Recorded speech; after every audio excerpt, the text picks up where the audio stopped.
Hey everyone, welcome to the Nurse Leader Dumpster Fire podcast. We're here today to talk about something that we've noticed a lot of leaders do, and I think that we've had to figure out on our own as well. But the issue is not setting a clear shared vision with your team and how that could be hurting your team. So if you're a nurse leader now, and do you know why you're doing this? Do you know how you're aligning with your organization? Or are you just kind of showing up every day and doing the things and hoping for the best? Well, that's probably not going to get you very far because the truth is, if you haven't done this crucial step, you're likely going to keep spinning in the hamster wheel with no end in sight. So, hopefully, this podcast video will be helpful to you because our goal is to just help nurse leaders be elevated and to help make your team more successful. Yeah. So why do you think that this is important, Teresa? Setting a vision helps your staff know why they're doing what they're doing. Mm. Okay. That's Sure. a good start, right? Yeah. Like, why do I come to work every day? Obviously, to get a paycheck. But what people want to be connected to something bigger than themselves. So, how do you create that environment within your own job? Yeah, true. So I've seen a couple managers do this where they haven't really set that vision and they don't really have a clear understanding about why they're doing this and how they're aligned with the bigger picture. And their staff don't really know what this message is either. And what seems to happen in those teams is that you've got those couple of employees who have a really loud voice, as in they're always telling you what they think and their opinions and what they're mad about.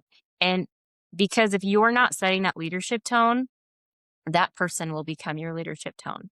So, like, this is just like a dog pack, okay, guys? So, bear with me. If you have a group of dogs and one of them is technically the oldest and should be the senior dog, but you have another dog who's like more demanding and like, I'm going to make it this way, that's where the rest of the pack is going to follow. And that's what happens on your unit is these people who have their own agenda and they may not even understand what they're doing. Because what I like to tell people a lot is you're a leader, whether you're leading with a positive influence or negative influence, everyone has their own leadership skills. And if you allow that person who's kind of got that negative spiral, talking about all the things that they're mad about and creating that toxic work environment, that's how that really takes off, is because the leader hasn't really set that vision. Yeah, and sometimes you have to tell that person what they're doing. I remember we had a informal leader. That's the word. Okay. Got it. Mm-hmm. It took forever. Sorry, got there. So you have your informal leaders, and that's what she's talking about. Your informal leaders that are on the unit that can shift the culture.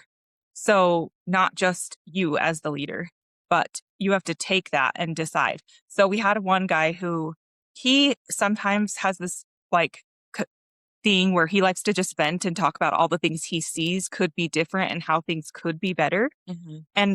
But he comes to work, he might vent a little bit. He doesn't actually care. He knows that he likes his job for the most part. He knows he's going to keep coming back. And he understands that sometimes within systems, there are these issues that can't be solved quickly. Mm-hmm. So he gets that.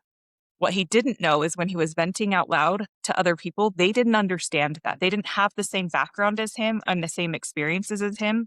And so what I noticed is that his comments were bleeding into other people and getting them mad and making those people angry. And so I pulled him aside and I just said, "Hey, man, do you know that when you're doing this, you're actually creating a negative environment? Because these people don't understand. They think that we're doing something bad or wrong." Yeah. Rather than understanding it's a systematic issue that we're working towards fixing, but it's not something we have the power to control. So now we have a bunch of angry people and nothing we can control. Yeah, I think, and this is like a people thing too. It's not just in leadership and it's not just in uh, healthcare. Right. So my son, we put him in this program. It was called a Waldorf program. And so it's like low tech, really high focused on teamwork and relationship. And so it was interesting because they paid way more attention to the behavior of the kids than any other school setting I'd seen us be in. And my son, because he's my son, he has kind of a cynical, dark sense of humor.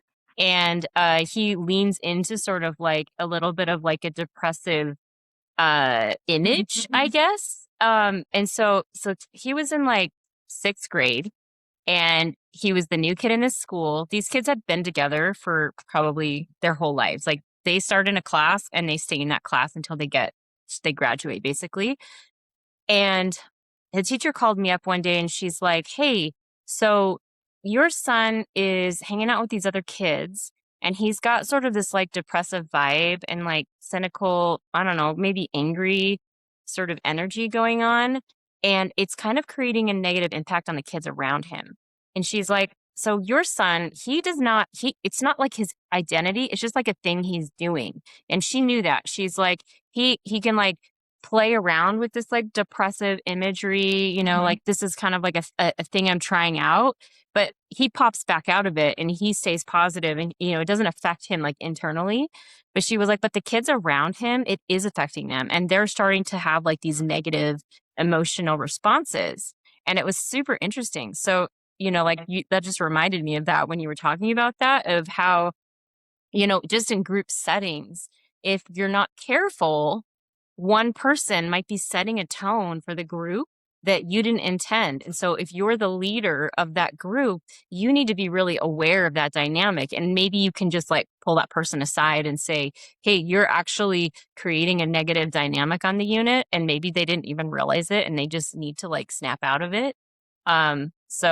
But yeah, when you don't focus on that leadership skill, some of the things that can happen with that person is then you might see more gossip, dissent. You might have drift, which drift, guys, is like when the somebody like takes an easy shortcut to do a task and then another person takes the shortcut and then they're like, "Oh, everyone's doing it that way now." And they just like abandon the best practice or whatever the policy says because it seems to be the norm. So if you're not setting that tone, if you don't have that vision that everyone's bought into and it's clearly articulated and strong, then you're going to start seeing a lot of these problems and you're going to be like, "What's happening on my unit?" So that's why I wanted to talk about some of that. And I think in some of our other episodes and in our YouTube channel, our regular YouTube videos, we've talked a lot about trust. And so when you don't have a leader who's setting that tone, you can get something where your trust is going to be low. And if you guys have ever heard of just some guy named Stephen Covey, he wrote a whole book about this, and it's a whole concept. But the concept is called the speed of trust, and he says that trust is a measurable economic driver, not just for a social that accelerates speed and decreases cost in business. Trust is built on character, integrity, intent, and competence, which is capabilities and results acting as a performance multiplier. So what that is he's trying to say here is if you have a high trust environment, you're going to have people that buy in and all subscribe to the correct pathway, and you're all going to be working on this thing together, like as like little cogs in a wheel, functioning very highly together. If your trust is low, people are going to be off doing their own things, and you're not going to have control of the direction that your unit's going. Yep. So, how do you actually set a clear vision? Do you guys even know? Or is that why you're tuning in today? Like, you may first want to spend some time focusing on your why. This is a concept also created by another person, Simon Sinek. You can go read your book, Find Your Why. He has a YouTube channel about how to do it. We also did a video on finding your why. And before you can find your why, you also need to work on identifying your core values. So we have a YouTube video on identifying how do I stay true to my values as I advance in leadership. So it's talk about your values and then your why, and you have to know these things to help yourself create a A shared vision, vision. a vision. So yeah, you got to first identify your values, go check our video on values, and then you got to figure out how to identify your why, check out our video on why, and then you can start talking about how you create your personal vision and the vision that you need to create with your team. So the thing you want to do is identify what the highest functioning teams you've worked on have in common. What are those common themes that you see? And what kind of vision do you want to create for your team if you don't know that yet? Like, what was the culture like? Did they support each other? How did they create that culture? What did they do differently that hasn't been done? Did they support learning and embrace mistakes? How did they support the team function? Yeah. How do they communicate with each other?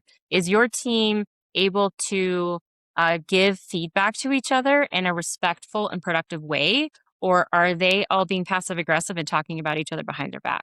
That's a key indicator. But your higher functioning teams that do have a clear vision, you're more likely to see the first version, which is that they can give each other feedback because they're all trying to level each other up and they all understand that they're working for a bigger mission. Yeah. So then what differentiates those high performing teams from other work groups? Like, what did that look like? Kind of take that time to think about what did success look like and what I don't want to work for or have in my area. And what was the difference? And how do I make sure I set that tone to be the vibe that we're looking for? Cultivating the high performing team and creating that. There's an article by AONL, American Organization for Nursing Leadership. It's called Cultivating High Performing Teams.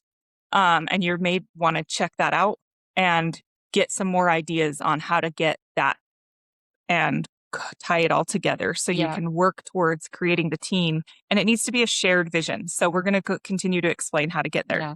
And so just a snippet from that article of something that we pulled out from that was a statement that said, what differentiates a high performing team from other work groups on these teams is that they are described as being goal focused individuals with specialized expertise and complementary skills who collaborate, innovate, and produce consistency superior results, displaying a high degree of trust and mutual respect. These individuals are fully committed and hold each other accountable at all levels. So that's a nice summary of everything we just tried to say. It was much more succinct and efficient than than our rambling circling. So good job, AONL. So the next thing that you want to try to think about is identify, we're talking about those specific skills and expertise. So identify your team's specialty skill sets and who on your team is good at what. So what does your unit specialize in? Most of us have a specialist unit. If you're a med-surg unit, this might be just a free-for-all. You guys do everything. You get all the dumpster fires every day.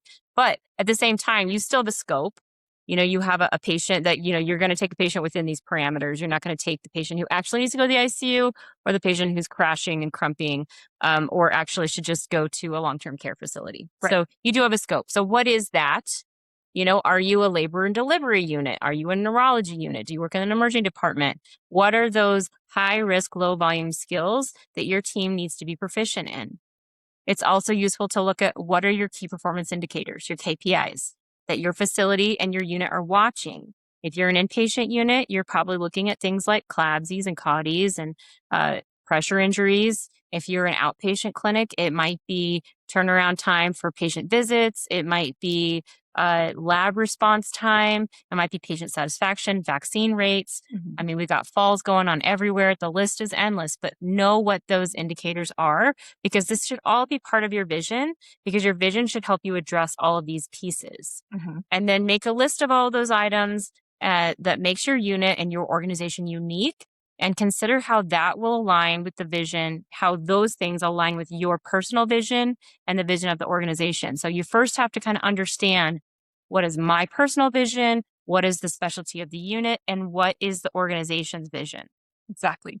So then, as she just mentioned, you got to look at your organization's vision. You need to understand the higher vision that you're working for, because if you try to create a vision that doesn't align with that, you're going to be just doing this and it's not going to, your team isn't going to be successful. You've done all this work, put all this effort in, and they're not in alignment. Mm-hmm. Most often when you're looking at vision, so you want to pull up your location's mission and vision statement. And how do I want to make sure that I'm in alignment? So we have some examples that we pulled just from the internet. You can Google this. We've got the University of Utah healthcare system. And it has to become integrated, comprehensive, and high-performing academic health system guided by patient-centered care and superior experience, innovation in research and education, generative financial stewardship. And then we also have another one from the Mayo Clinic, and that one is going to be transforming medicine to connect and cure as the global authority in the care of serious or complex disease. We got UCLA. Mm-hmm. So that one, again, this is a very succinct one, is their mission is to heal humankind one patient at a time by improving health and alleviating suffering and delivering acts of kindness. And then we also just grabbed the VA because that's where we happen to work right now. We are not affiliated with the VA for this podcast or YouTube channel, just as a side note. But the VA's mission, just slightly different sounding, is to empower veterans through partnerships that move beyond treating illnesses, aiming for optimal health and offering a positive world class healthcare experience. So, like Teresa said, it's a really good idea for you to go find out what your organization's vision is. And if you don't already know, you should find that out because you can't really align your vision with yourself and your team's vision by without knowing what that greater good is because we should all be sort of funneling up to the higher productivity and why does this organization exist and who are the patients that are coming here. That's ultimately like what we're trying to align with. So next, we want to take it and like, let's put this together. How do we now create that vision, that shared vision with our team and going into the direction we want? So first, make your personal vision. Like we mentioned, now that you have a clear picture of what's important to you and you've identified your values and you've got your why down, you kind of know what your unit's looking like, but personally, you need to have those in alignment. So now you're looking at the priorities of your unit and organization, making a couple lines of statements. So you're maybe going to even go ahead and use ChatGPT and AI. Yeah. Put down your values and whatnot and say, I'm working on developing this. Get some ideas, run through a few things. And then you want to take the opportunity to merge this.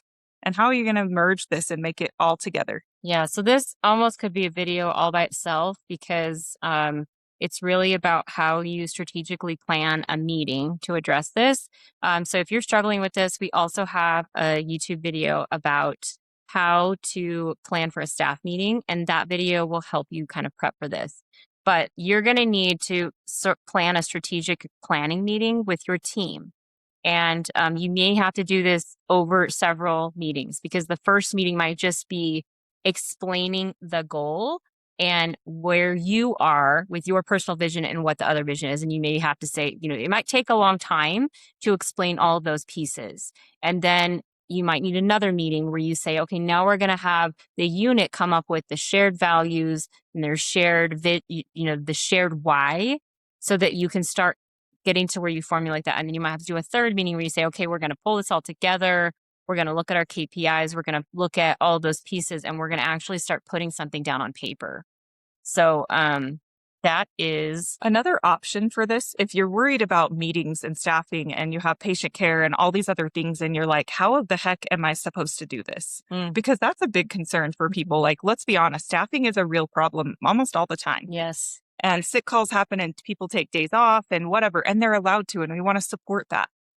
If you have a unit-based council with your informal leaders, you can utilize that to help you work on this and then use them to go find out some of the details from some of the other staff that maybe can't come to these meetings or whatever, and utilize that as a space, as an option. Yeah, for sure. And another option, there's a lot of like tools out there where you can all come in and sort of update data. So if you have access to like a Microsoft OneNote or a Google Shared Drive, you can start having that process and you can say, okay, I want everyone to go in there and add your own flavors. And you can sort of so you might have one meeting where you explain the whole process and then you would have everyone come and add to it and start working on that. And then you can do another summary of, okay, we're going to try this and then put that back out. It's going to take you a long time because you want to really make sure that you have that engagement from your team and you don't want to rush it so fast that people feel like they didn't get a chance to speak up. So, and you're going to you need to spend a lot of time explaining why we're doing this and what the ask is going to be. Because again, this is all about a vision. So if you're not setting the vision for the meeting, they're not going to understand what's going on. So you got to really spend your time doing that. After you work together as a team and kind of identify what it is and you have your vision is stated and you and your team want to decide, how do I disseminate this? What do I do with this information now? Mm-hmm. What are you going to do? You can do so many things. Yeah, I remember when we worked when we worked together, the ER that we were working with was doing a very similar thing, and they actually did theirs not just with nursing, they did it with the providers and the lab staff and all of the people that also work in the ER. This wasn't just like a nurse's vision, this was a multidisciplinary vision. And they came up with a statement. And they even like pulled in some Latin and it was really funny and geeky. And they had a sign made that they put at the entrance of the ER. So anyone that walked in could say, oh, this ER has this vision that they've created. So that's one way to do it. You want to put it somewhere that, your staff can be reminded about it. Somebody visiting from another unit understands what this unit's about. And even the patients, so that they understand, like, what does this unit do? What can I expect when I come here? Mhm. What kind of treatment am I going to get? You can like she said, banners, posters. You can write it in different places, different things. You could put it in your email signature. You Mhm. could put it on documents that you use for, if you have like a newsletter, you could plug that on part of your like as your logo, whatever. Another thing you can do is if creating all these meetings and all this is really overwhelming, what you can also do is create a few variations of it and have them vote. Ooh, that's a good idea too. Utilize that. You can use another thing we were talking about is like you have Microsoft Forms and you can put different things in there where they can do, or you can do Qualtrics and do Survey Monkey, whatever type of survey option you have. Utilize the tools that are given to you and see what people think. Yeah. And so then after you've done this, once you've come to your conclusion and you've done all that back work and you have your vision that's shared, now you want to make sure that you come back to this probably at least once a year. So you probably want to have a strategic meeting scheduled every year that you can reevaluate because with new staff and changing dynamics and sometimes organizations change. Like started working on a surgical ICU unit and then they realized we didn't have enough volume. And so they combined our medical and our surgical unit. And that completely redefined what we were doing. Mhm. And so, we didn't have a vision at all. We were not doing any of this back when we were bedside nurses. But it would have been really helpful, probably. It probably would have made it go a lot smoother because there was a lot of infighting that happened when we did that. And we did create a shared vision eventually, and it was very simple. It was to be the best ICU in the valley. Mhm. And at first, when people saw that, they thought when we kind of were talking about it, because we hadn't had our meeting yet to kind of finish disseminating what it meant. They talked about, oh, we're the best unit in the hospital. I was like, no, no, no, Yeah. the whole valley. Yeah. That's what that means, Yeah. And as we talked about it, we identified and then we talked about those values of how you get there. Mhm. And what we had another staff member create a visual to represent that. And it ended up being a tree because in order to become the best at anything, you have to have feedback loops and trees do that really well. Yep. So the concept, because it's kind of a cool concept, is that it was about how a tree in a forest is not just a tree in a forest. It has all of these other pieces around it. So you're one piece, your unit, but you have all these other units that you're interfacing with. And so the way the concept was with the trees send their roots down and they have their own like neural pathways that they send to other trees and to all the other plants around them. And then you have the decomposing cycle that's putting nutrients back into the roots and how, that really represents that you're a unit. There are multiple units in the hospital. There are other hospitals in the facility or sorry, the city. You're not the only option that patients have. And so what's your relationship like with them? And are you working productively together or are you fighting with them? But the forest and tree was a really cool concept. And in reality, the staff are also the trees. Mhm. Because if I can't tell you when you're dying or failing me Mhm. and we can't communicate, then our relationship breaks down, Totally. right? Or if I grow taller because I want more of the sun Mhm. and I want more of the light and I overshadow you, how is that helping you? For sure. So, and in order to maintain your forest, you have to be able to communicate with each other as well. Yeah. So just ideas out there. If you guys have more questions about how to create a shared vision, definitely follow a couple of our videos. Like we said, the values, how to find your why, and then this podcast. And then we'll also put a YouTube video together that's a little shorter and just bullet points of how to do this. Yep. And if you have experienced this or you are in a process of it, we'd love to hear what's going on with you in the comments. Please drop that down. And, if you've come to this conclusion, you've done all of these things, then the last step you need to do is congratulate yourself and the team, because it's a big feat and it's worth it though. So congratulate yourself for that hard work. But thanks for listening. We hope that this was useful to you. Please like and subscribe if you want to hear more content. We've got some YouTube channel videos and we've got our podcast videos. But we hope our mission is to really help elevate nursing leaders out there. Yeah, and you can find us on Apple and Spotify and any other area that you might have that you get your podcasts. And then for videos and shorter content, you can head over to YouTube for those. And you're also welcome to email us. We both have an email. Mine is cindy@arianursecircle.com and Taresa is Taresa@arianursecircle.com. We'd love to hear from you and your thoughts. And maybe you can come on to the podcast